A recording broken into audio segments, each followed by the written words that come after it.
Waalaikumsalam warahmatullahi wabarakatuh. Baik, pada sore hari ini saya dan teman-teman saya akan mendiskusikan tentang eh, maaf, ulang ya. Oke. Assalamualaikum warahmatullahi wabarakatuh. Waalaikumsalam warahmatullahi wabarakatuh. Baik, pada sore hari ini kita akan melanjutkan diskusi kita yang sebelumnya. Pada diskusi kita yang sebelumnya, kita sudah membahas tentang pemilihan materi yang sesuai dengan objek yang kita pilih kemarin, yaitu Rumah Tuan Kadi. Nah, pada diskusi sore hari ini, kita akan membahas tentang skenario pembelajaran berdasarkan materi yang telah kita pilih masing-masing. Mulai dari saya sendiri, yaitu kemarin saya memilih materi geometri mengenal bangun ruang, yaitu mengenal unsurnya. Yang pertama ada titik sudut, yang kedua sisi, dan yang ketiga itu rusuk. Pada permasalahan pembelajaran kemarin, saya membahas tentang siswa kesulitan membedakan antara sisi dengan rusuk, yang dimana ketika ditanya berapa jumlah sisi, mereka malah menghitung rusuk, begitupun sebaliknya. Pada skenario pembelajaran saya hari ini, model pembelajaran yang saya pilih adalah discovery learning. Discovery learning saya pilih karena siswa akan mencari tahu sendiri apa itu sisi, apa itu rusuk tersebut dengan sendirinya. Adapun langkah-langkah pembelajaran dari model dan materi yang telah saya pilih, yaitu yang pertama tahap stimulasi. Pada tahap stimulasi, siswa akan pada tahap stimulasi, saya sendiri sebagai guru akan menampilkan media yang saya gunakan, yaitu media GeoGebra, di mana saya akan menampilkan sebuah model kubus 3D. Lalu saya akan bertanya kepada siswa, bagian yang berbentuk garis ini apa? Bagian yang seperti permukaan ini apa? Lalu pada tahap kedua, problem statement, saya sebagai guru akan menanyakan apakah semua bagian kubus itu sama? Lalu mengapa ada bidang ada yang seperti garis, ada yang seperti titik, dan ada yang seperti sebuah bidang? Pada tahap data collection, pengumpulan data, siswa akan mengamati model yang telah saya tampilkan di GeoGebra tersebut. Lalu saya akan menyorot bagian-bagian tertentu dari bangun datar tersebut, memperbesar tampilan sisi dan menunjukkan garis rusuk. Lalu siswa mencatat mana yang garis, mana yang berbentuk seperti permukaan dan mana yang berbentuk seperti titik. Lalu mereka akan mengobservasi mana rusuk, mana sisi, dan mana titik sudut dari masing-masing bangun ruang. Lalu pada tahap data processing, pengolahan data, siswa akan mengisi tabel sederhana yang saya susun di dalam sebuah LKPD. Di situ akan terdapat tabel yang dalam kolom itu ada 3 kolom. Yang pertama tabel bagian, kolom bentuk, dan kolom ciri-ciri. Lalu nanti siswa akan mengelompokkannya menjadi bagian sisi, bagian rusuk, bagian titik sudut. Lalu pada bagian bentuk, siswa akan mengelompokkannya menjadi bidang, garis, titik. Dan pada bagian ciri-ciri, mereka akan mengisi sesuai dengan ciri-ciri yang telah mereka lihat dari bagian dan bentuk tersebut. Lalu pada tahap verifikasi atau pembuktian, saya sebagai guru akan menunjukkan bagian pada GeoGebra. Ini sisi atau rusuk, lalu siswa akan menjawab secara lisan.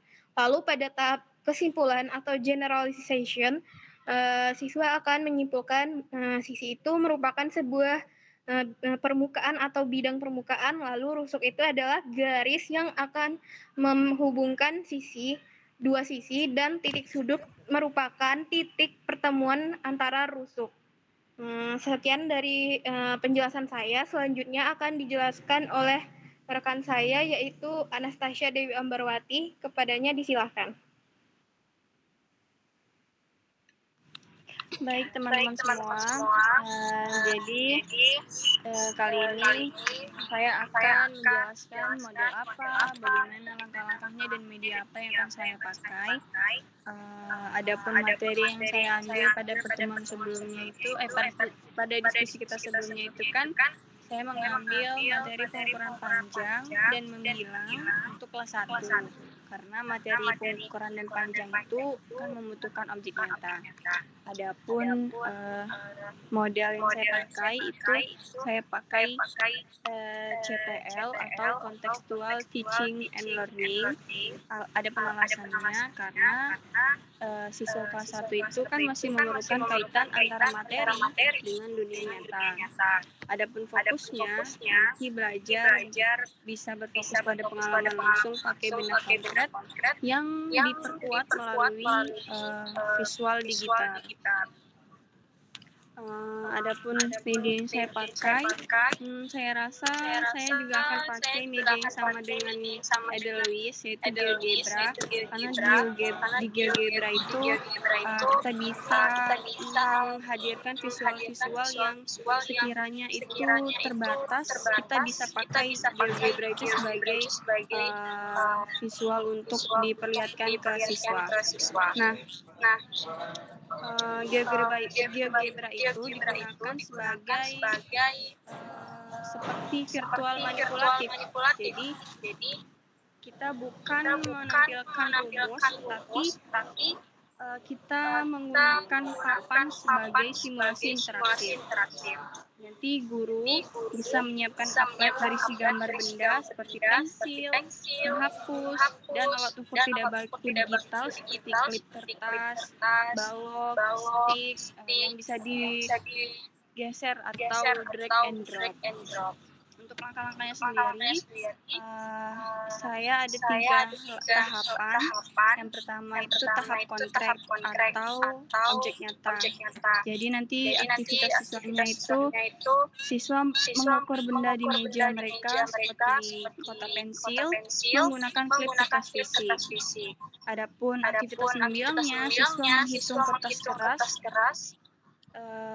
menghitung secara keras 1, 2, 3 kotak pensil panjangnya 5 klip kertas seperti itu.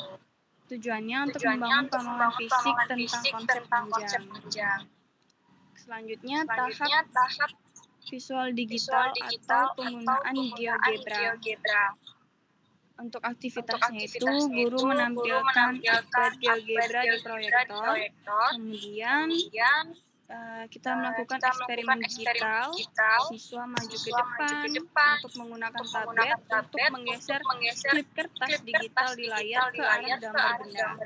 Adapun fungsi teknologi ini, GeoGebra memastikan alat ukur tersusun rapi dan lurus, sehingga membantu siswa fokus pada keterampilan membilang tanpa terganggu benda fisik yang berantakan atau jatuh. Kemudian tahap yang terakhir itu tahap refleksi dan diskusi.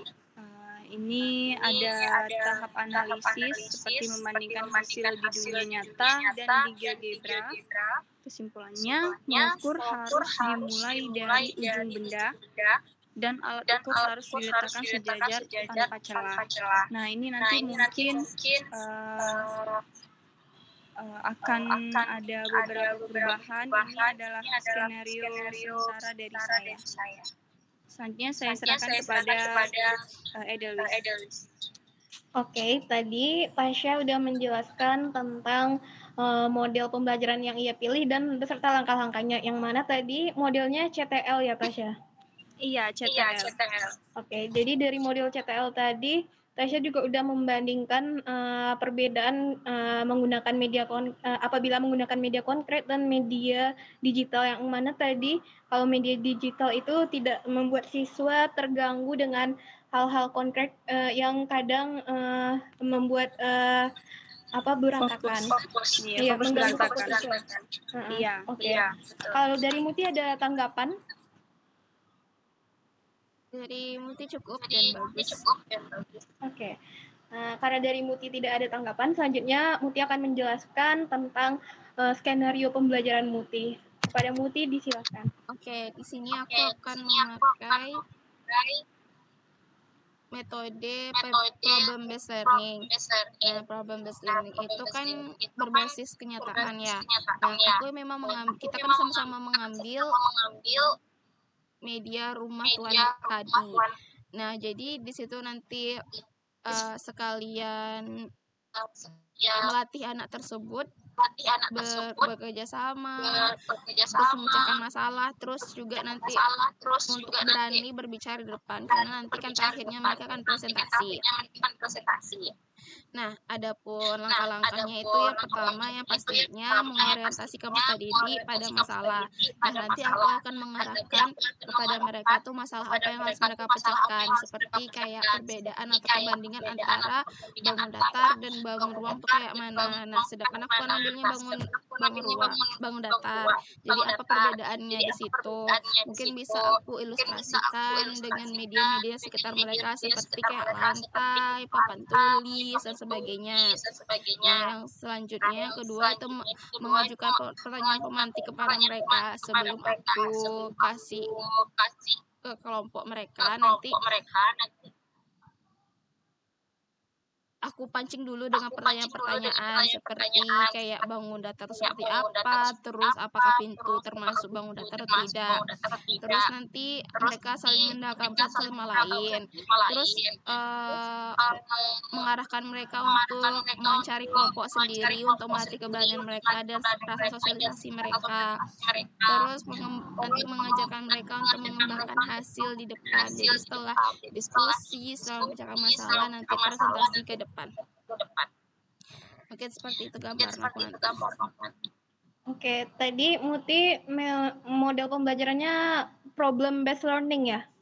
Iya, betul. Iya.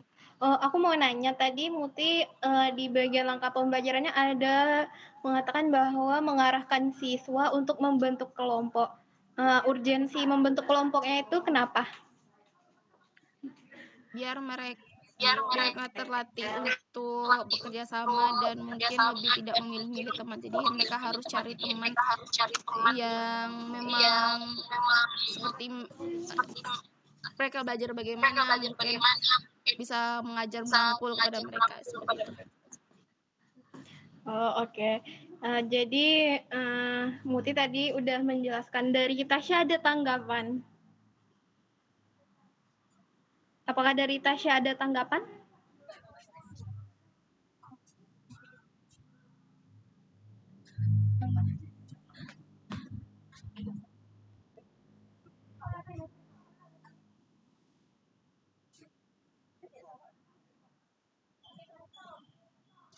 Apakah dari Tasya ada tanggapan mengenai penjelasan Muti tadi? Untuk medianya Muti pakai media apa? Oh ya, nanti bakal ada tambahan media yaitu video. Nah, video itu berupa animasi yang dibuat oleh AI gitu. Jadi lebih bergambar dan seperti kartun lah kepada mereka. Oh ya. Oke. Dari teman-teman ada yang mungkin merasa penjelasannya tadi kurang tepat atau mungkin Muti ada tanggapan yang belum tersampaikan ke kami atau Tasya juga ada yang belum tersampaikan ke kita?